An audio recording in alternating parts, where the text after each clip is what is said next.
السلام علیکم ورحمۃ اللہ وبرکاتہ دوستو، قصص النبیین رابع یعنی چوتھا حصہ، اس کا سبق نمبر 1 ہم نے پڑھا۔ دوسرا قصہ پڑھتے ہیں، اسی طرح سے اور پڑھتے ہیں، دیکھتے ہیں۔ آئیے،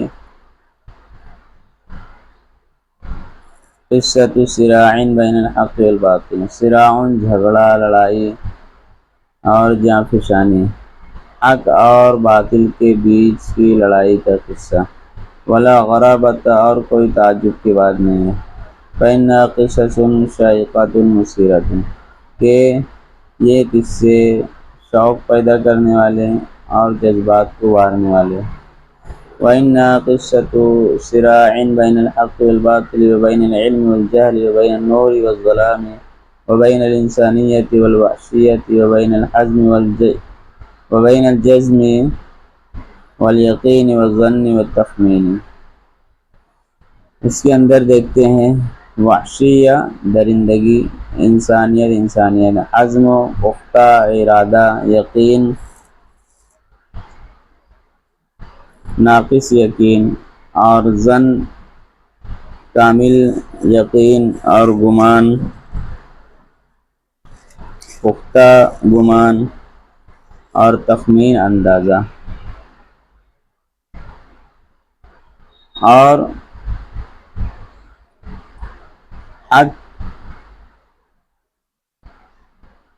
حق اور باطل کے درمیان، علم اور جہل کے درمیان، نور روشنی اور تاریکی کے درمیان، انسانیت اور درندگی کے درمیان، پختہ عزم اور ناقص یقین کے درمیان، اور کامل گمان اور اندازے کے درمیان لڑائی کا قصہ ہے۔ ثم إنها قصة انتصار للحق على الباطل والعلم على الجهل والضعيف على القوي والقليل على الكثير۔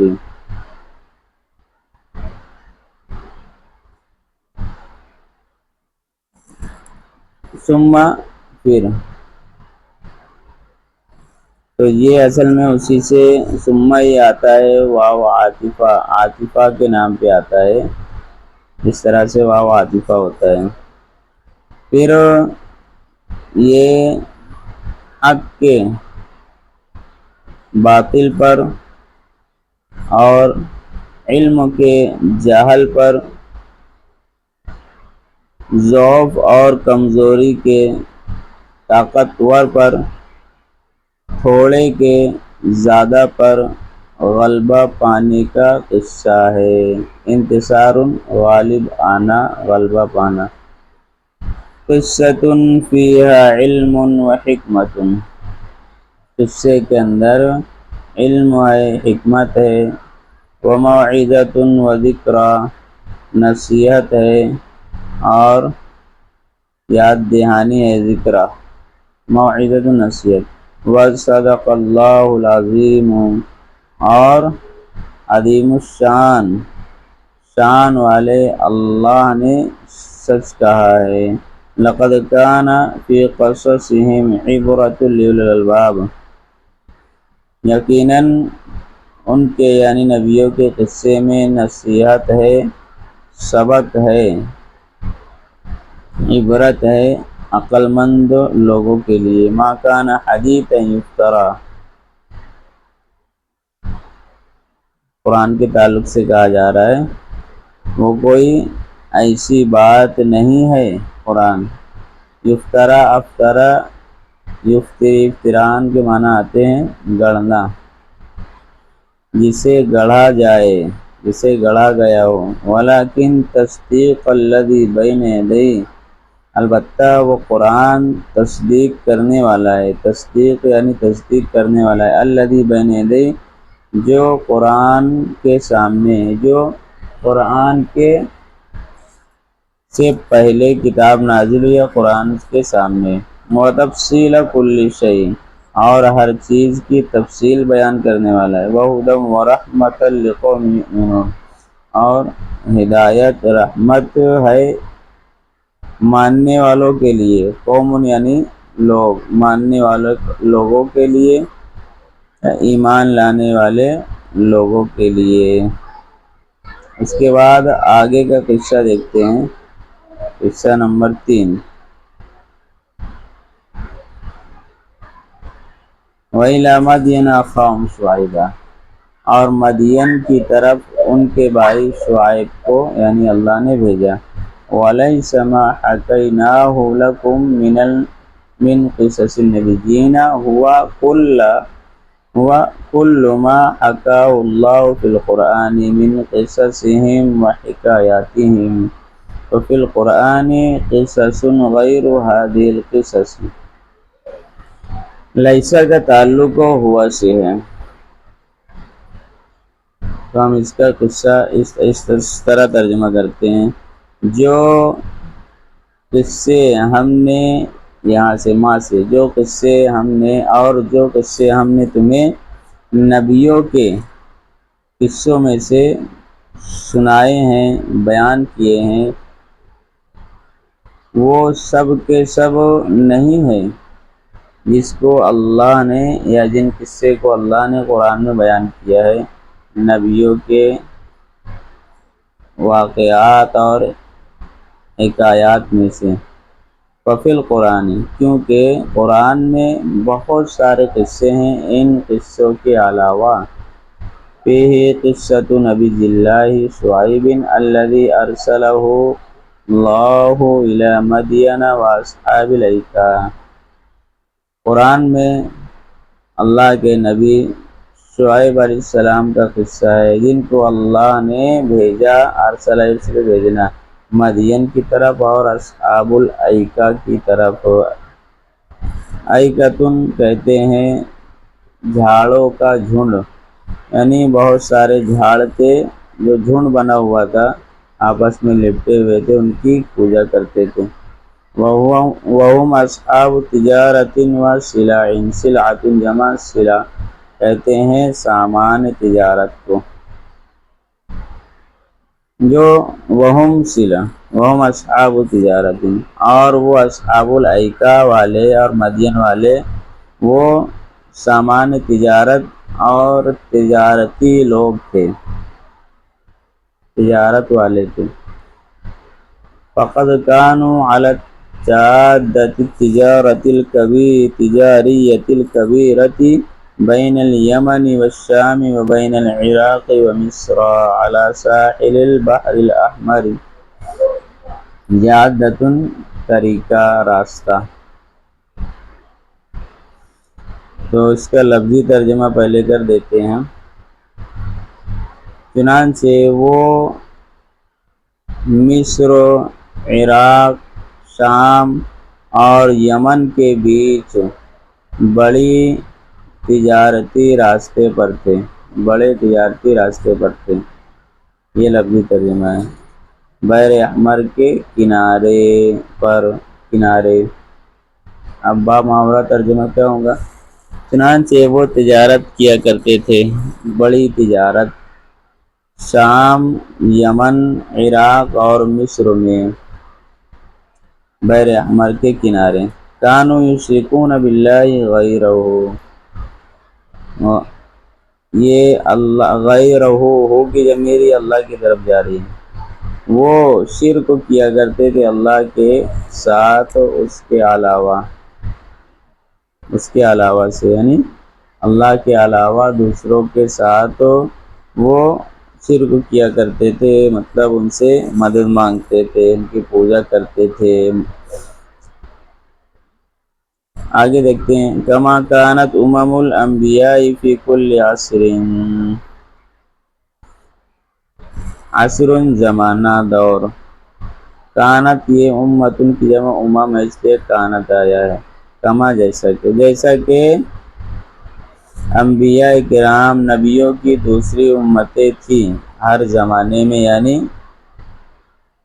شرک کیا کرتی تھی۔ وَكَانُوا زِيَادَةً إِلَى ذَلِكَ، إِلَى ذَلِكَ یعنی اس سے، اور زیادتاً زیادہ، اور وہ تو اس سے بڑھ کر ینقصون، اور وہ تو اس سے بڑھ کر کانوا ینقصون، وہ کمی کرتے تھے، نقص ینقصو کمی کرتے تھے، مکیال والمیزان، ناپنے اور تولنے کے اندر کمی کرتے تھے، ناپ تول میں کمی کرتے تھے، وَيُطَفِّفُونَ فِي الْكَيْلِ،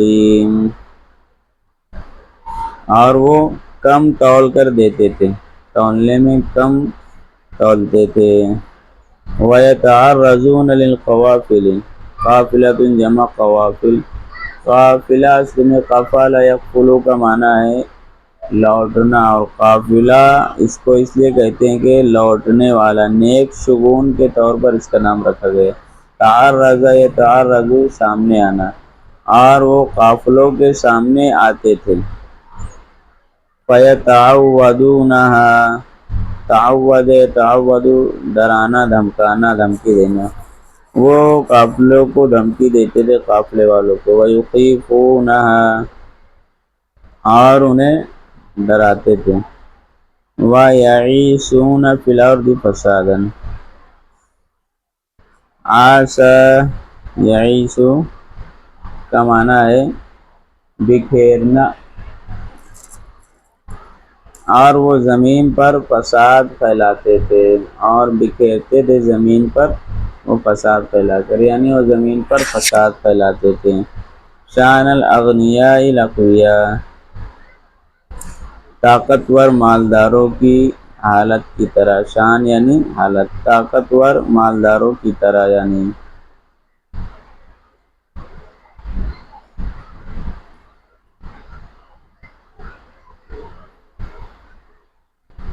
الذین لا یرجون حسابا ولا یخشون عذابا، طاقتور مالدار کی طرح، الذین جنہیں کوئی امید نہیں ہوتی ہے، جو امید نہیں رکھتے ہیں حساب کا، حساب کی امید نہیں رکھتے ہیں، وہ سمجھتے ہیں کہ اس کا حساب نہیں ہونے والا ہے، ولا یخشون عذابا، اور نہ کسی عذاب سے وہ ڈرتے ہیں۔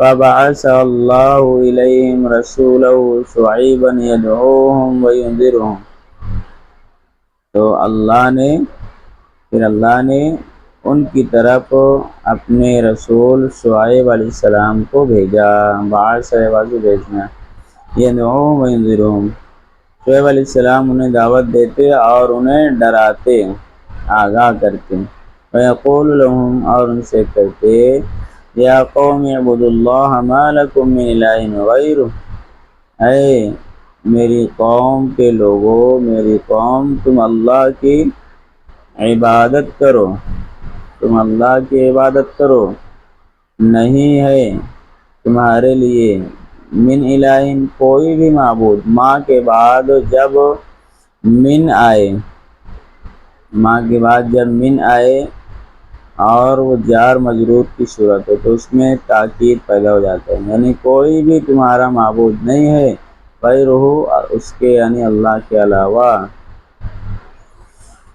وَلَا تَنْقُصُوا الْمِكْيَالَ وَالْمِيزَانَ إِنِّي أَرَاكُمْ بِخَيْرٍ وَإِنِّي أَخَافُ عَلَيْكُمْ عَذَابَ يَوْمٍ مُحِيطٍ، اور تم ناپنے اور تولنے میں کمی مت کرو، یقیناً میں تمہیں اچھا سمجھ رہا ہوں، تم اچھے لوگ ہو، اور مجھے تم پر ڈر ہے، ایک گھیر لینے والے، احاطہ کر لینے والے دن کے عذاب کا، مجھے ڈر ہے کہ تمہیں کوئی ایسا عذاب آ جائے جو تمہیں گھیر لے اور گھیر کر ختم کر دے۔ وَيَا قَوْمِ أَوْفُوا الْمِكْيَالَ وَالْمِيزَانَ بِالْقِسْطِ وَلَا تَبْخَسُوا النَّاسَ أَشْيَاءَهُمْ وَلَا تَعْثَوْا فِي الْأَرْضِ مُفْسِدِينَ،